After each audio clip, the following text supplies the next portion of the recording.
In a bold return to global diplomacy, President Donald Trump embarked on his first major international trip of his second term.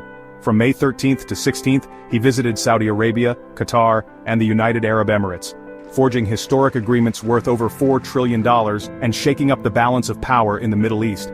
This trip wasn't just about economics. It was about reshaping America's role on the global chessboard and raising the stakes in the US-China rivalry. Trump's schedule was packed and strategic. On May 13th, he met Saudi Crown Prince Mohammed bin Salman in Riyadh and signed landmark defense and energy agreements. The next day, May 14th, Trump addressed the Gulf Cooperation Council and lifted all sanctions on Syria's transitional government before heading to Doha to meet Emir Tamim. On May 15th in Abu Dhabi, he held high-level talks with UAE President Mohammed bin Zayed. Along the way, he attended state banquets and visited the Sheikh Zayed Grand Mosque. But this trip was far more than ceremonial. His delegation included not only top officials like the Secretary of State and Defense but also titans of US tech Elon Musk, Sam Altman of OpenAI, and Nvidia's Jensen Huang. Together they pushed forward new alliances in AI, satellite internet, and semiconductor innovation, signaling a powerful fusion of diplomacy and technology. The results? Unprecedented. A $142 billion defense deal with Saudi Arabia, the largest of its kind. Qatar Airways ordered over 160 Boeing jets, including 30 next-gen 777X aircraft, totaling nearly $960 billion. The UAE pledged $1.4 trillion in investments in American technology, focused on AI, semiconductors, and energy infrastructure. A new AI industrial zone launched in Abu Dhabi, alongside partnerships with Amazon, Cisco, Qualcomm, and more. Trump announced the lifting of all U.S. sanctions on Syria's transitional leadership, a surprising move aimed at rebalancing the regional order. This was a clear pivot, away from military-first foreign policy toward a doctrine of economic statecraft.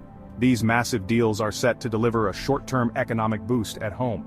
With up to $1 trillion from Saudi Arabia for energy and defense, $960 billion in aviation deals with Qatar, and $1.4 trillion from the UAE into cutting-edge U.S. industries, experts predict a 1–2% increase in annual GDP growth over the next 5 years. Markets surged. Defense and aerospace firms gained major contracts. States like South Carolina, Kansas, and Texas may see a surge in high-paying manufacturing jobs. But economists warn, without domestic productivity reforms, the long-term gains may be limited. More than just cash flow. This trip highlighted a structural shift in American industrial strategy: AI and chips. The UAE's $1.4 trillion will fuel partnerships with Nvidia and Intel, boosting U.S. semiconductor sovereignty. Clean energy and hydrogen Saudi investments support the Green City and hydrogen pilots, syncing with U.S. clean energy goals. Dual-use manufacturing. Boeing's civil and defense orders position the U.S. as a global hub for aerospace innovation. It's a pivot from legacy fossil fuels to high-tech, high-security sectors, reinforced by legislation like the CHIPS Act and the Inflation Reduction Act. Strategically, Trump's tour reaffirmed U.S. military and security commitments with Gulf allies. Saudi Arabia's purchase of F-35S and advanced missile systems enhances regional interoperability. The diplomatic re-engagement with Syria hints at broader U.S. ambitions to reshape Middle East governance. And crucially, the U.S. is building influence not just with soldiers, but with silicon, satellites, and science. This new economic diplomacy could promote long-term regional stability, but it also depends on transparency and reforms from Gulf partners. While Trump talked business, the subtext was strategy. These deals directly challenge China's Belt and Road presence in the Middle East. The Gulf region has been a cornerstone of China's oil, infrastructure, and port diplomacy. Now, America is pushing back, with cash, chips, and cooperation. From pushing back on RMB settlements to competing for influence in ports, telecom, and green energy, this is becoming a zero-sum game in some sectors. Yet not all is conflict. Middle East nations are pragmatic, often balancing U.S. innovation with Chinese infrastructure.